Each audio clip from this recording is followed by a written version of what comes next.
Hello, good evening. Good evening. Welcome to the Business of Books here with the Beyond the Book Media family. We are so honored to have you here, and I want to say thank you again for speaking with our KBN cousins over on Clubhouse. And so now you are here to talk to the Facebook family. So we have a name for everyone. Yes. And so we welcome you here on this platform. We are so glad that you are here. What I want to do first is start off by just welcoming our guests that are viewing from home or where have you. And then we'll get into some questions and you'll get to share a little bit more about you, your book, your journey, and any other thing that you feel necessary to share. So I would like to say welcome to everyone that is watching. Welcome, welcome, welcome. We welcome you to our Facebook family. You are here a part of the Beyond the Book Media's The Business of Books. I am Crystal Davis, and we have tonight our author, Miss Janelle Reid, and we're going to get into some questions momentarily, but we wanted to greet you and say thank you for joining us tonight to hear Miss Reid's story, her journey, and some snippets about her book. And hopefully you'll buy it and go out and support Miss Janelle Reid. So we just want to say welcome, welcome, welcome. This is the Beyond the Book Media's Business of Books, where we feature indie authors. Hey, Kashmir, we feature indie authors. And if you are one that's seeking to publish a book, or you know someone that is, or you just want to support what we ask, is that you like and share this broadcast so everybody can see Miss Janelle Reid as well as join the Beyond the Book Media family if that is their will. So we just want to say welcome, welcome, welcome. We'll give everybody about 2 to 3 more minutes to come on inside the room and then we'll get started. Miss Janelle. And so, what I want to ask our Facebook family to do, if you will, if you do not mind, please go to streamyard.com/. Facebook and allow access so that we can see your comments and we can see your name on the screen. And then drop in the comments where you're watching from, what city, what state, and what brings you here to watch Miss Janelle Reid share.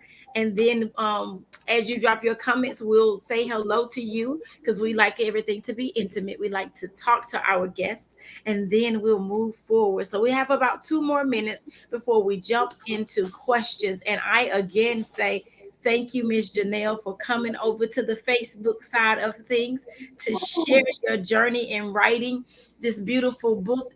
Um, Awakening Your Value Proposition, How to Be at Your Best to Deliver Solutions. And we need solutions in the world today. So I thank you, thank you, thank you. Our numbers are going up, our viewership is going up. We're excited about that. So welcome again. I had So an awesome, amazing time on Clubhouse just now with Kashmir and some awesome people that were on Clubhouse. So I'm wow. just excited. I'm just really excited and I'm honored. I'm excited and honored to be on this platform. So thank you for having me.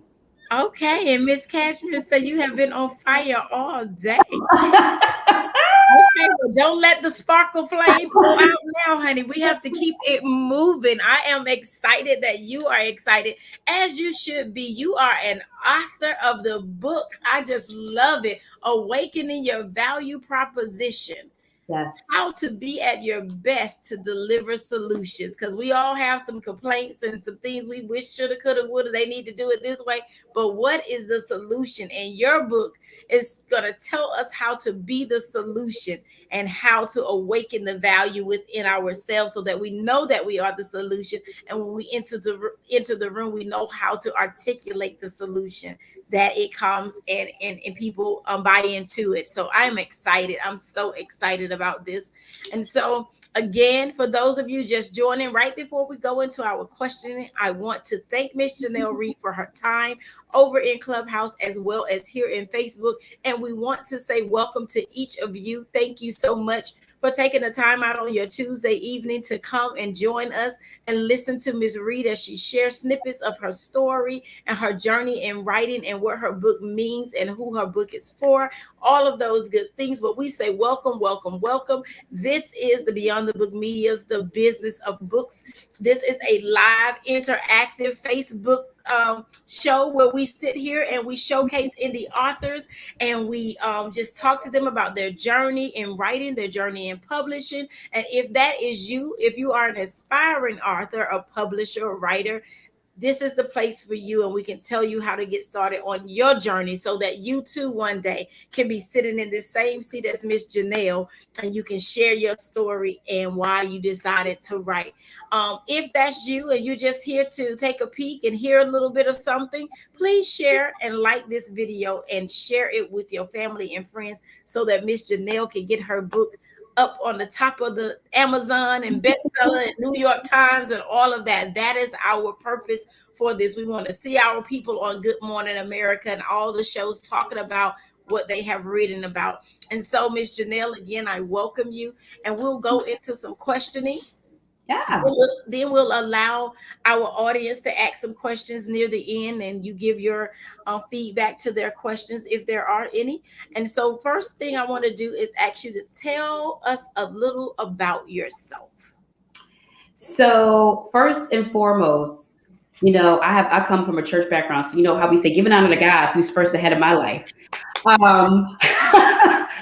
I am a woman of God. I am a woman of God, and I am a fearfully and wonderfully made woman of God who has blessed me so tremendously to be able to be on different platforms. I have a business called Divine Career Solutions, and I am the founder of that business and that company where I help business owners and career professionals create the blueprint to be able to start, accelerate in their career by developing the people, processes, and systems for them to build their teams and their people. And so, and making six figures doing it. Amen. Okay. And so I was in corporate America. I was an executive vice president over 2 countries, US and Canada, in HR. And I love HR. I loved it. I enjoyed it. I absolutely loved it. And so I love developing people. I love serving people. And so I was the highest ranking African-American woman in the organization, highest ranking. And there obviously came a lot with that, but God saw fit to take what I learned from corporate America and take that same dual anointing into business ownership. And so I am extremely passionate about helping others cultivate what is in them to be able to develop and know how to be a solutionist by understanding their value within them to be able to serve others well. I am a mom. I have an amazing daughter, Peyton, and I am just living my best and blessed life because of my obedience. So I'm grateful. Wow. If you just snatched all the edges right now, can I say that here? Yes, you sure can. We can be holy and still have fun yes, too, right? You yes, just really snatched edges with that. I had to, you saw me looking to the side and partying down this dual anointing, yes. cultivating solutionist. And then and what I love is confirmations. When God gives confirmations, you have to write it down. And when you say, I love to serve others well, that is a slogan from one of the churches that I listen to throughout the week, and somebody that I'm a part of in Maryland, and they're called The Well, and they say they just want to see people well and they want to serve people well. So when you said that, I said, oh, I had to write that down because I'm gonna have to go back and visit that thing. And so you are a mom to a 15-year-old, a mom, and you have 15 years of HR experience in various disciplines of HR, and you understand what comes with leadership and has been leading the way for others to walk in their purpose. And so that is beautiful. And it tells me here that you have been featured in Essence Magazine. You left that part out.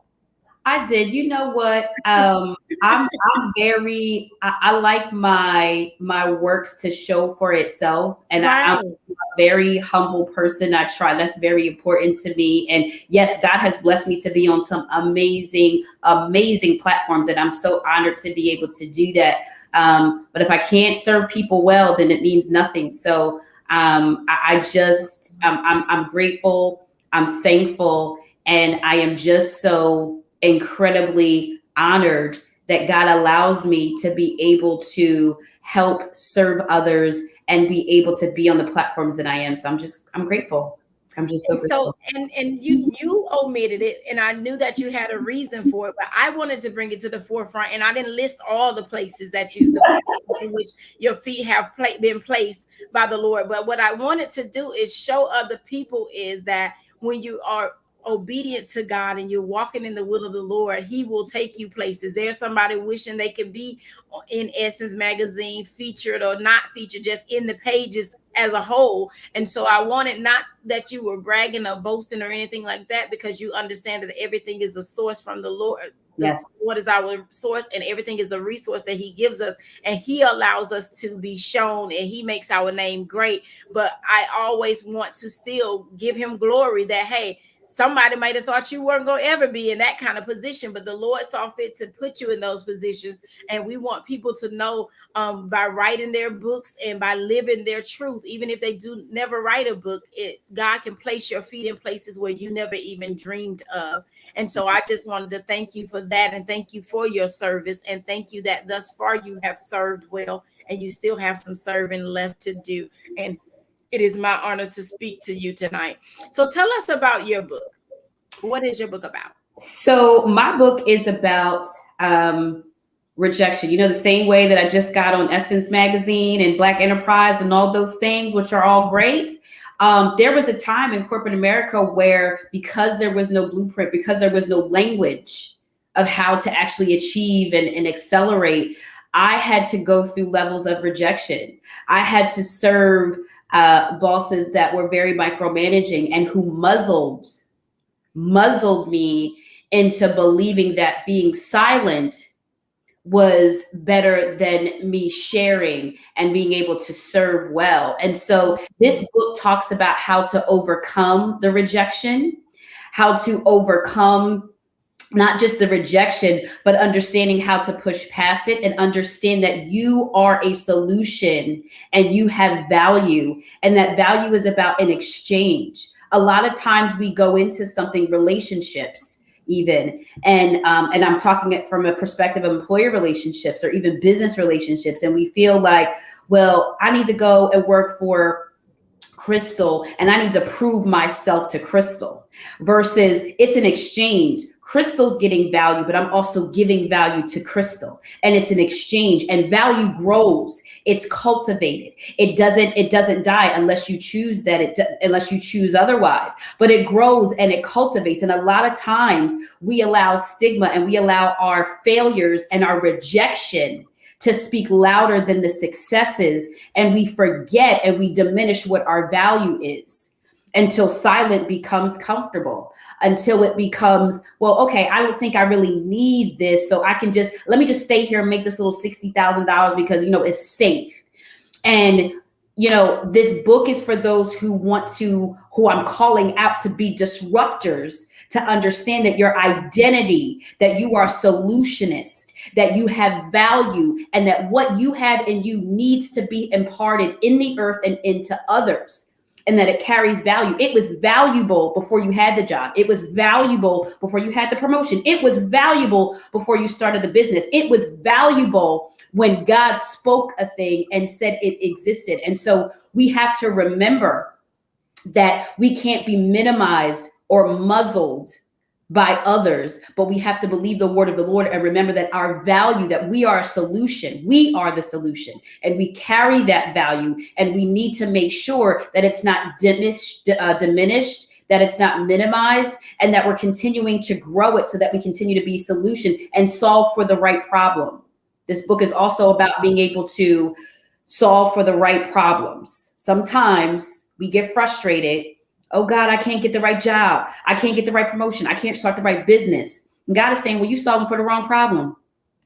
You want a new boss, or do you want a new business? Which one do you want? Because either way, Pharaoh's going to be there. I just need you to know how to serve well either way. So let me know what you want to do.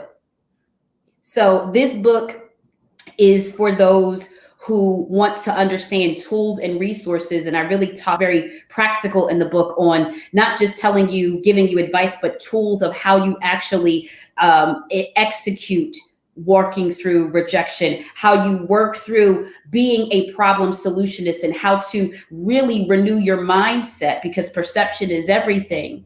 How you have a disciplined thought life to be able to make good decisions and solve the right problems. Oh, wow. I couldn't even write all of that down, and I was writing fast. And I used to work in the medical field, so I'm thinking I got this short down. And I was like, I just don't want to write. I want to just listen. I'm trying to glean right now. Lord, I can't write this down. Is this being recorded? Is what I was thinking in my head. Wow, I tell you, that was it. Value grows, it cultivates. I am called to be a disruptor. I tell you. That's what I wrote. I'm called to be a disruptor. Yes. Pick that seed up for you. You gotta pick it up. You can't be modest in this time. When something is for you, God, that's for me. I'm gonna pick it up. I'm gonna put it down. I'm gonna sow it. I'm gonna grow it, and I'm gonna grow into it. I'm gonna walk into it. Man, it was meant for me to talk to you tonight. And just to add to what you were saying, when you said that you're taught sometimes in the corporate world, I will say I worked in government for almost 20 years. So in those type of arenas, sometimes you're seen as being aggressive when you have a voice, or you know that you have a voice and you don't mind articulating what it is that you know needs to be spoken in the moment. And I've had the micromanager, I mean, all the way up to directors down on my level of mid management and even upper management level. You're a director. Can you stay up there and let us do what we do down here? Exactly. And only come down when necessary, not every day. It's not necessary every day. And so some people are attached to titles, and so they feel like they have to micromanage or lead with intimidation. And when I say, hey, I'm not easily intimidated, they take it wrong, or how you get it for real though. Exactly. And so then they kind of like feel a certain type of way. But my thing is saying, hey, I understand my value. I understand what I bring to the table. And I understand myself enough to know that if there's something in addition to that I know I need to be successful in whatever you've called me to do, I know how to ask. Exactly. Exactly. Or sometimes it's the leader taking a back seat to say, you know what, Crystal, I'm going to yield to you because that's not my vein of expertise. And even though I'm your manager, I'm secure enough to understand that I can take a step back and learn from you versus trying to be seen as the boss and having to give that persona and having to feel like I need to have an inferiority of you versus me being able to learn and grow from you, because all of us should be lifetime learners. And I talk about that in the book. I don't care unless you are God, Elohim, Jesus, or the Holy Spirit. You are always supposed to be a lifetime learner, because you never stop learning. You never stop. When you stop learning, you stop growing. When you stop learning, you stop growing. And God can't bless a stagnated place. Right. You can't ask for a garden and you don't want to water it. You don't want to get knowledge. You don't want to get wisdom. You don't want to invest in certain things. Well, how can he grow a thing if you're not willing to water it and nurture it and do the things that are necessary? And so it's so important that we are always humble enough, no matter what level of leadership, how we serve, corporate America, business, ministry. It doesn't matter. You need to be able to understand that, okay, there are times where I'm going to be the student and there's times where I'm going to be the teacher. Right. Either way, I'm adding value, because the student who applies the knowledge that they get from the teacher is giving value by applying the learning. That is fulfilling for the teacher as well. Right. You can be a good student, which is being a good server, then you can lead well. Beautiful, beautifully said. I love it. I love it. I love it. And so often, I said this the other day to someone. I said, I actually said it today to a young lady. I said, what you have to understand is leaders are to develop. There's a difference between a manager and a leader. You manage money. You manage your time. You lead people. Yes. I said, and so people have gotten that thing confused. even in higher roles and C-suite positions.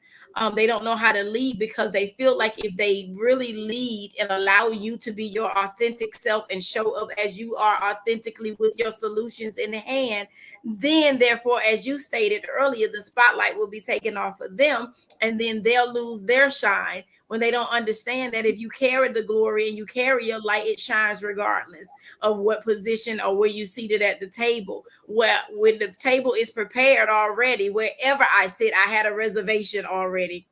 Yes, that's right. I'm at the point where I want others to understand that I used to, when I was in corporate America, I used to, was pushing to get a seat at the table. I am the table. Right. I am the table. I don't need to wait to be seated in places where God has already said that I'm going to be. So I am the table. Yes. I am the table. And so it's so important that people understand that when you are, how you're waiting and how you're learning and how you're growing and how you're evolving is so critical and so important. You do not have to be threatened. True leadership is leaving a legacy. In corporate America, we call it succession planning. In ministry, we call it, mantles. But so many people die without getting the mantle because they're not ready. Yes. So the same thing happens in corporate America when you're threatened by someone else that has a different gifting, a different oil, but has the ability to assume your position, but you're so threatened by the assignment or losing the title that you forget that you still have value. Yeah, and then you start trying to sabotage because you Exactly. taking your focus off of your value and figuring out how your value and this other person's value can come together and make the organization more valuable. Exactly. You starting to go back and forth and trying to figure out how to sabotage this person. But if you dig in ditches for that person, you got to be careful because you got to go back across those same ditches yourself. And like you said, I love that leadership is leaving a legacy. We are supposed to lead to the place where we're looking to move on and somebody else come up and move up. We're looking to move out. We're looking to branch out, even when there is no next level position in that particular organization. Maybe, as you said earlier, God is calling you out like he did you from HR, from the corporate world, but to come out and be a consultant, come out to be an author, come out to be a speaker, come out to in these other areas and give you many other talents and gifts that you can use now based on where you've been. But you were creating succession plans. I hate that word. Succession plans while you were in the organization because you understood your journey and you knew that it was I'm passing through this place. And so whatever the place is, however many organizations, you knew there was something you were supposed to receive and something you were supposed to deliver. And then you move on. And people get so comfortable, as you said, when we first started, they get so comfortable in those positions that they become paralyzed and stagnant because they don't know how to leap when God says leap, because they don't understand what the leap entails and they don't trust him enough that he knows what the leap entails. Yep. And so I love that. And I talked about this a little bit on, I did a clubhouse on Monday because I have an HR room there. And I talked about you should never take any position or business without giving it an actual assignment, giving it time bound. How long are you going to be in that? And what is your expected outcome? What are you supposed to get from that? So if you're assuming a new role as an executive vice president over marketing, what do you not have in your current role that you're looking to achieve in that role? So what's your end state? And then what's the time that you're giving yourself in that role? Because part of your time in that role is also being responsible to train up and transfer some of that knowledge so that there's a next, so that you can now assume CEO. But if you're so stuck on this role and you haven't given an assignment, and this happens in the church all the time, and it's so unfortunate, pastors die and the mantle hasn't been passed. You know why? Because you took a deacon position and stayed in it for 25 years when you were really supposed to be a pastor and move up. But because you stayed too long, it expired and you became stagnant. Mm-hmm. And so now the church is dying because you failed to know when your assignment was up and over.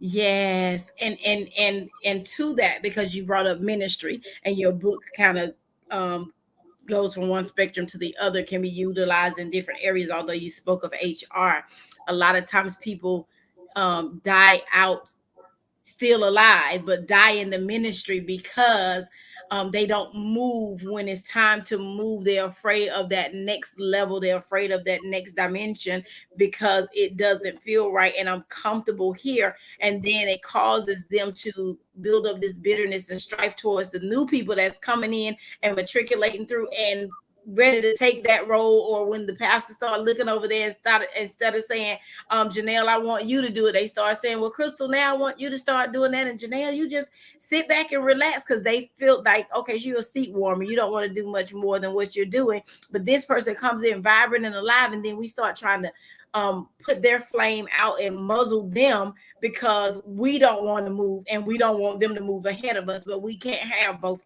of them. You can't have it both ways. No, you can't. You can't. The same way that God elevates and promotes is the same way that you still have the responsibility to make sure that you're passing the mantle or creating the mantle and really giving it an assignment. God gives assignments, but sometimes we take that title, and church is the same way with titles that corporate America is. They are the same exact way. They are the same exact way. And it's very unfortunate because at the end of the day, God is no respecter of person. So that means he's no respecter of title. So I don't care if you have the title of, first lady, equivalent to CEO, whatever that is, man, when it's time for you to, when God says, well, listen, I'm calling you to be, over the Mitchell, whatever that is, it can, Lord, you called me to be, I called you to serve. There you go. Let's just stop right there. I called you to serve. I called you to serve.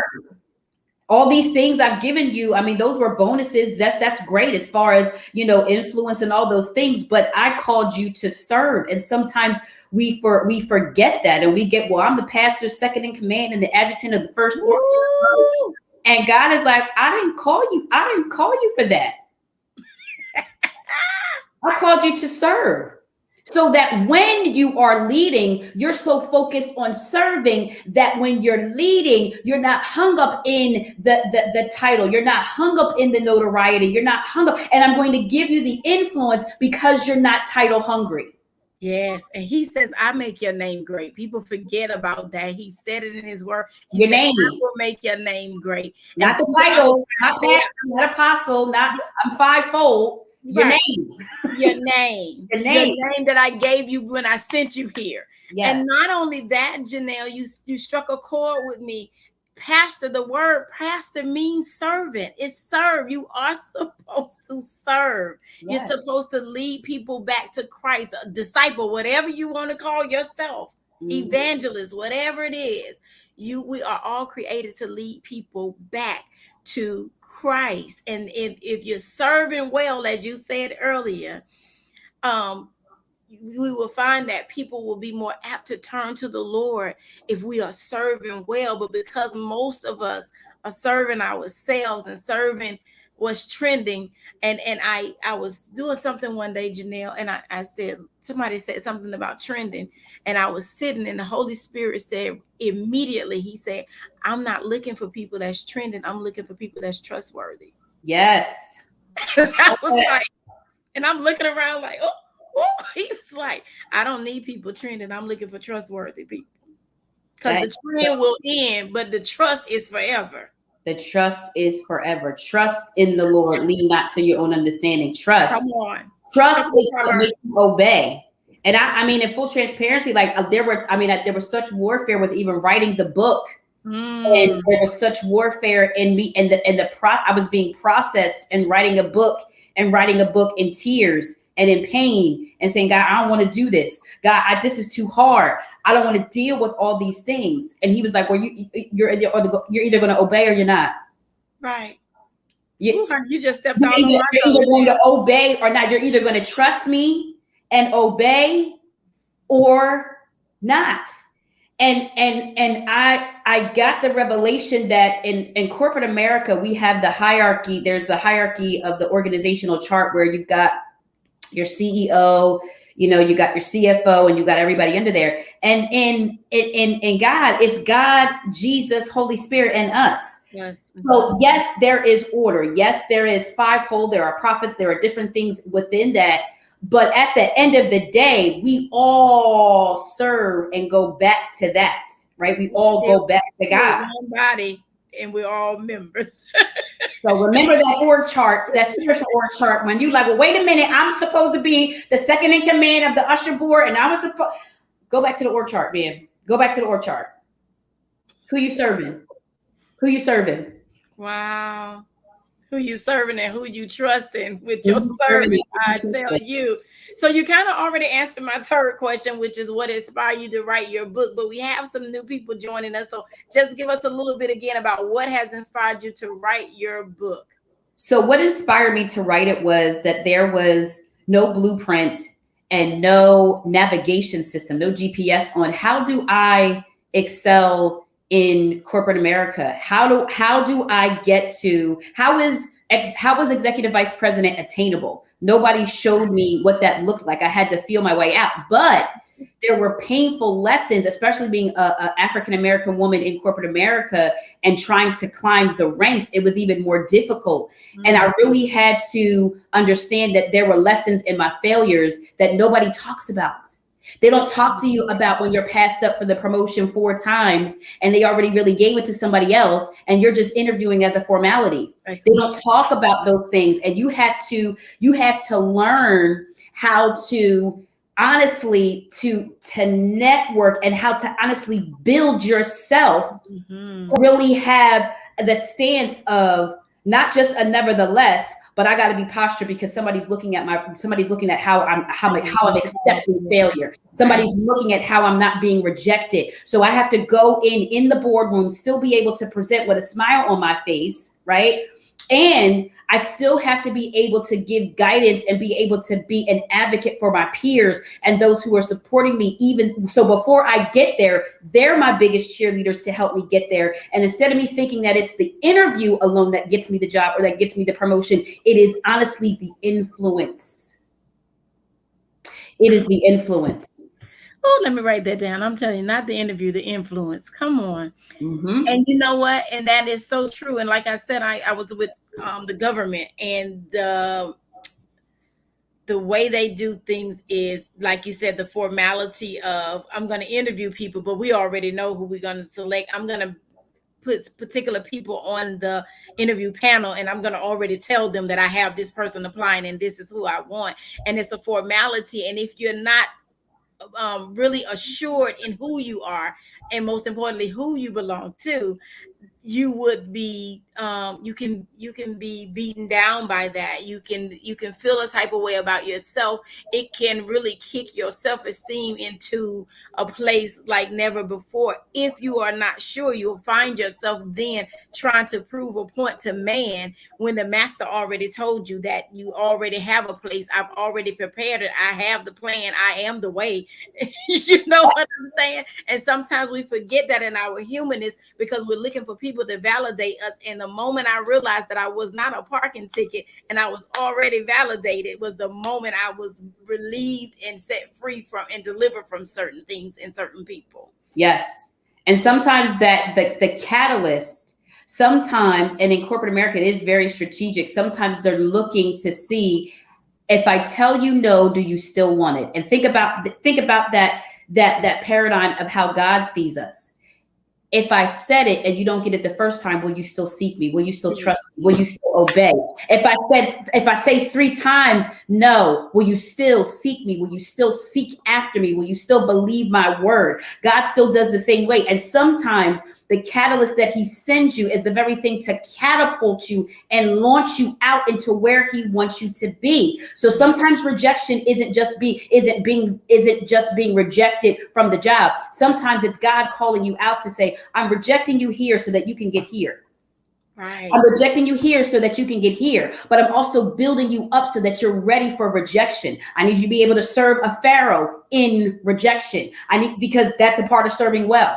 We don't want to talk about that, but that's still serving well, because it's still, can you still serve even when the environment all around you says that, I don't know if I want to do this, even when it's uncomfortable? Can you still serve? Will you still trust me? And sometimes that catalyst is the aggravation that you need to use to go to your next, but taking your value of who he said you are and where he said he's taking you and not forgetting that. Wow, beautiful. Beautiful, beautiful, beautiful. Man, I wish there was more people on here because they need to hear this. If you're going to be a part of our replay nation, please put hashtag replay. And then after you have listened to this in its totality, please put fires in there because Miss Reid is giving us life tonight. She is dropping jewels and nuggets that other people sometimes hold to themselves. She's not afraid. She understands her gifting. She understands her call. She understands her reason and her purpose. And I for one have this paper over here marked all the way up. Don't pay no attention to it. And I'm like, oh Lord, that's so rude. But I'm writing over here. I'm trying to write these little nuggets down. I have to go back later. So you told us what inspired you to write your book. Now tell us who your book is for. My book is for anyone who aspires to a career professional, business owner. If you are aspiring to be a career professional or a business owner and you're not yet, the book's for you. If you're a leader, if you're a ministry leader, if you're a support, if you are any of the things where you aspire to support or lead at any capacity, this book is for you because it's not just about leading from the top. It's not about you taking just where I was in corporate America at that point in time and thinking, oh, let me just do that and I can be an executive. It is teaching you how to serve well by understanding the value that you have. It is literally that. And you can learn that at any level, at any capacity of where you are in career, business, ministry, all the above. Because I'll tell you, a lot of what's in my book, I learned from bad bosses of what not to be. Wow. Learn from bad bosses of what not to be. I learned on, how to be more transparent with failure because somebody else needs to hear that. Because sometimes my failure isn't just for me. It's supposed to be a testimony, but we try to hide like Adam and Eve do with the fig trees and be like, well, I don't want nobody to know what's going on with me. I don't want. And it's like, well, hold on. If God can trust me to know that he said I'm going to be here, then my little failure should be able to be a testimony to somebody else and be able to I should still be able to be able to have my authority and walk in it unapologetically without having to feel like, well, I can't tell nobody. Well, God's like, well, if you can't tell nobody, why I'm blessing you in public if you can't tell nobody. So I learned so much from being able to learn from the failures and be able to teach others how to learn from the failures and be able to solve for the right problems. Because a lot of times we're seeking to solve a problem that's the wrong problem. You diagnosed it wrong. You're up here thinking that you are. And for those who are called and God has told you, hey, you're ready for, entrepreneurship and business ownership, but you get mad at your boss, because, they just don't understand my style. They just not working with me. And God is saying, no, you still haven't. I'm going to keep that there because you still haven't learned the lesson. Do you want the promise or do you just want to be moved from job to job to job? What is it that you want?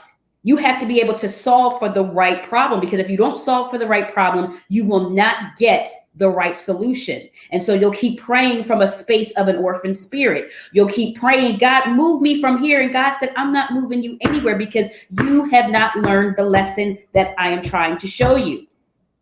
I can't move you because you haven't matured into understanding that you cannot have a temper tantrum just because you don't like who you serve it. I didn't ask you to like, I asked you to serve. I asked you to love. I asked you to love. That's it. Just like I love you and I don't like a whole lot of things you do is what the Lord is saying. And yet I love you. Right, exactly. So yes. And that's the thing we forget. We forget that we expect that because he's our father, because he's God, because he's gracious, because he's merciful, that he'll forgive me for that. I did that. He understands. And people kill me with it, but not kill me with they tickle me when they always saying God ain't finished with me yet. He's still working on me. I'm still a work in progress, as if that negates the fact that you were just out of order just right then. But then they do not extend that same grace when somebody else say, I'm just human. God's still working on me. I'm still being worked on. That was my fault, my bad. They can't take it, but they expect people to take it from them. Listen, God cannot be through with you yet, but still fire you from an assignment. Let me be very clear. He cannot be finished with you yet, but he can fire you from something and keep letting you walk around like you still hired, like you still walking around, making it happen, and he's fired you. Right. Okay. So you better know that's the power of assignment. You better know that, all right, let me get myself together. God, show me what I'm supposed to learn. Show me what I'm supposed to, show me the increase in the value I'm supposed to be. Show me how I'm not supposed to be selfish and my gift and my stewarding and who I'm supposed to share and impart that into. I'm so worried about getting what I need that I haven't stewarded well or imparted what you would have me to impart and share. Because many of us are afraid of being exposed for who we really are. But that's a whole nother topic. That's We a will whole not nother go there. And so you said something. You said, "Do you want the promise?" And I could hear the Lord saying, "Do you want the promise or do you want the praise?" That's Mm, what most people want, is the praise. They want people to know right now, I did that. And it's never us that actually does anything. And no. that is the beauty of it all. And when you get that, you're able Mhm. to share from a different place. So, what are the top 3 takeaways you would like your readers to walk away with when they read this book or when they purchase it and read? And what would you like for them to tell you they got from it? So top 3 takeaways are definitely learning from their failures. Definitely, that's number one, because there is no success without failure. There is no success without failures. And so be wise that when you fail, that you have the get back up spirit to learn and grow from it and be able to not have to repeat and be in the same perpetual cycle, because you don't have to be. Adopting a disciplined thought life. A lot of times we want God to blow, we want him to move, or we want to accelerate in business and career, and you don't have a disciplined thought life. Your thought life is all over the place. You can't even focus on a strategy because you're so all over the place, or your thoughts are so negative on the thing before you even started that you've cursed your way out of the promise before you even started. So don't even put out the customer funnel because you've already, word cursed yourself out of it. So you have to have a disciplined thought life of, God, help me to think and meditate on those things that are pure, those things that are lovely. Help me to be able to focus on that, because your thoughts produce what's going to be in your heart, your mind, and then it's going to come out. So it's so important that you discipline. You have control over your mind. Your mind doesn't have control over you. You have control over your mind. So that means I can command my mind and my thoughts to be what they need to be according to the word of the Lord. So that is important, that you need to control that. And then lastly, being able to solve problems, and that understand that not only your solution, but that you need to always be in a position to be able to create value. Your success is predicated on how well you can create value. I'll give you an example. Businesses pay people to create value so that they can produce a profit in the business. That's exactly what it is. I'm paying you a salary, but the salary is in exchange for a value. And the sooner that we remember that it's not just about making the money, money is going to be a byproduct of you creating the value. But you have to keep cultivating and growing that. Money's going to come. Promotion's going to come. When you are operating in your value and you are literally influential and you're doing all the things of what God has you to do, you are going to be a magnet for money. You're going to be a magnet for resources. You're going to be a magnet for all those things. But if you focus and shift and say, well, then what happens is then you take yourself, you limit yourself to what God can do. And you limit yourself from your ability to be able to operate in the space that you are, because you're trying to operate somebody else's lane. Right. Wow. Beautiful, beautiful, beautiful. I love this conversation.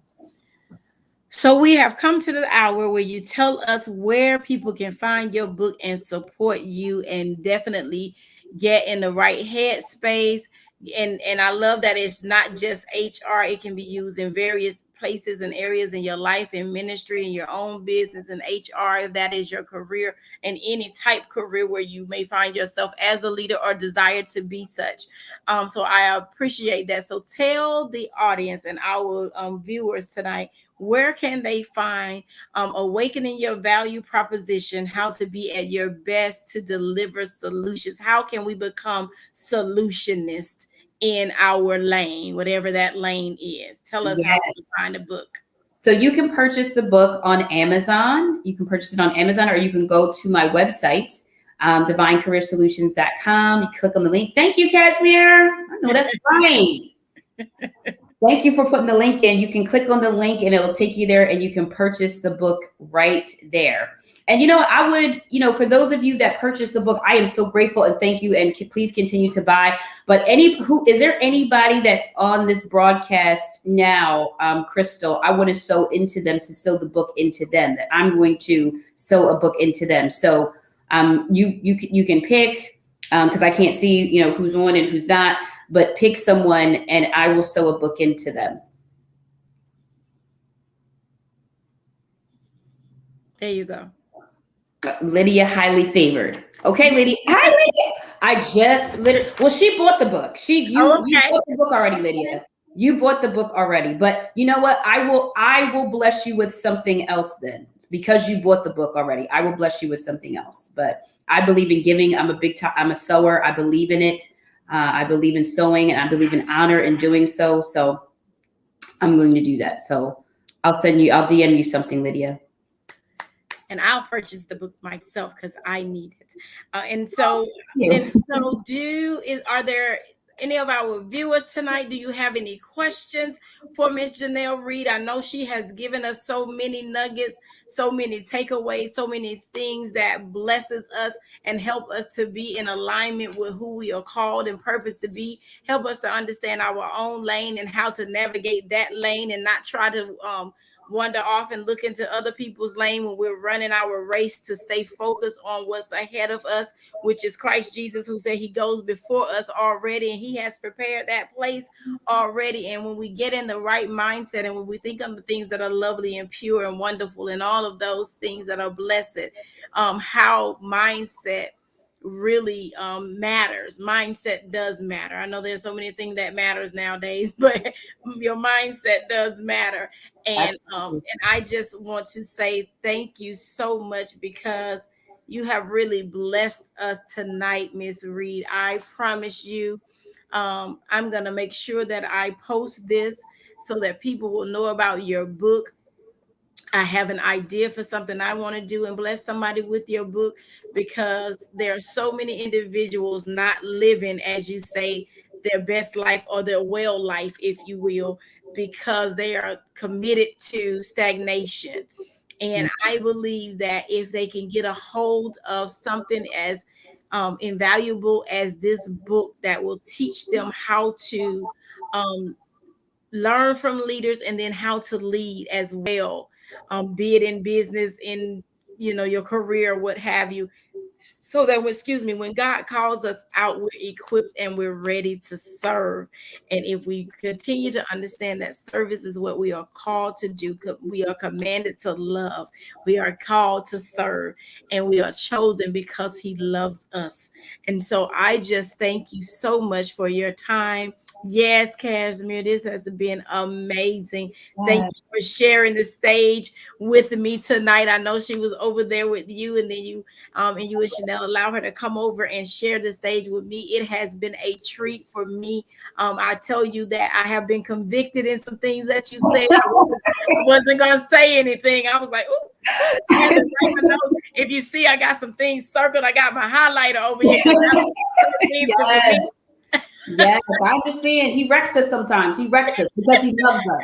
I couldn't sit on camera and have the tears rolling. So it's like, that's okay. And I say, okay, I'll circle that one right there. Yep. And so I got my little pink highlighter. I had my stuff going on over here.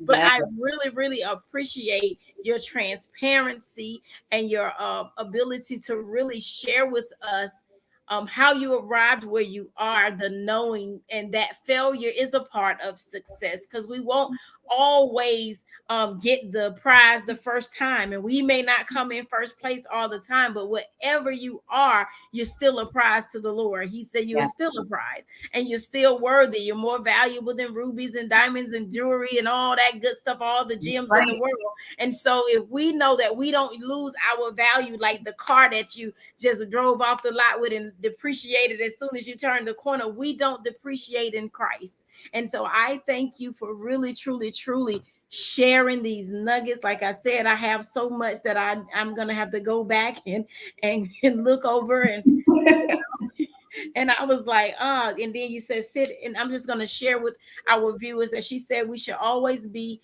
lifetime learners, regardless of what seat you sit at the table. You should always be willing to learn, have something to share, but learn how to be quiet and learn something from everybody.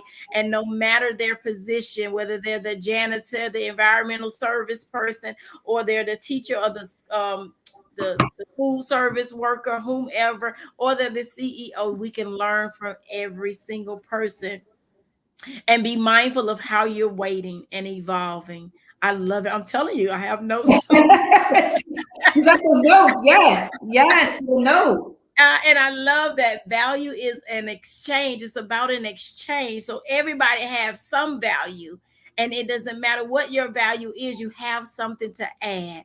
Yes. I'm telling you, solve the right problem. Stay in your lane. Don't try to solve everybody's problem. Don't try to be Wonder Woman, Superman, nobody.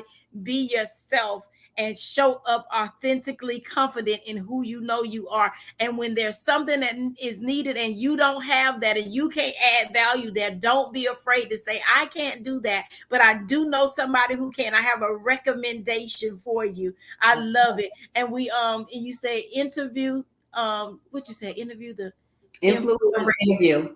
Yes. I love it. This dual anointing, though, I wrote that across the top. Dual anointing, cultivated solutionist, honey. Yes, serve others well. I love it. I love it. I love it. Oh yeah, and and I learned this. Somebody said this to me the other day. You said give everything a time limit and a level of which how much time I'm gonna put in this. And this lady said that the other day. She said I accepted a position as a director of a nonprofit organization, and the young lady who founded the organization said, but she walked in the door and said, you have 5 years. I was like, oh, she said yes. She said she came in, and on that 5th year, on the date that she said, she was like, okay, I've given you all I'm supposed to give, as they say it nowadays. I have given you all I'm supposed to give you. I'm Yep. done. But she had already, as you said, nurtured someone to come in and be her successor and do the things that she did and even greater. And the organization has been around for 20 years because each time each person knew I only have this much to pour. And after I pour this, I have to go back and get some more. But my next pour may not necessarily be for here. And that is okay. That is okay. That is okay. That is more than okay. So again, we thank you from the Beyond the Book Media family, from Janelle E. Martin, our visionary and founder, from Jacinta, who sends her love all the time, Oh, I love her. Thank you. and from the entire Beyond the Book Media team, myself, and all the other young ladies that are part of the team, Cashmere, who is here with us. Thank you for your support, Thank you, Cashmere. Here. I You are such a truly great hostess. And thank you, Crystal. You are an amazing host as well. Thank you, ladies, so much. Oh, I appreciate that. We just appreciate you and your journey. I will go and order the book tonight as soon as we get off. And congratulations, Miss Lydia, for your prize, whatever that shall be. And I can't wait to see your name on the New York bestseller time, the best Yes. Times bestseller list, Speak those things. Speak those things. Amazon next bestseller list. Wherever you decide your book will go, I know that it will go forth because you are not afraid to share the jewels and the nuggets in which God has given you, and you are not afraid to be transparent in this walk, and you understand that we serve each other every day. And I thank you for your service. Thank you for your time, and have a pleasant evening. Thank you. You too. Have a good night. All right. Bye.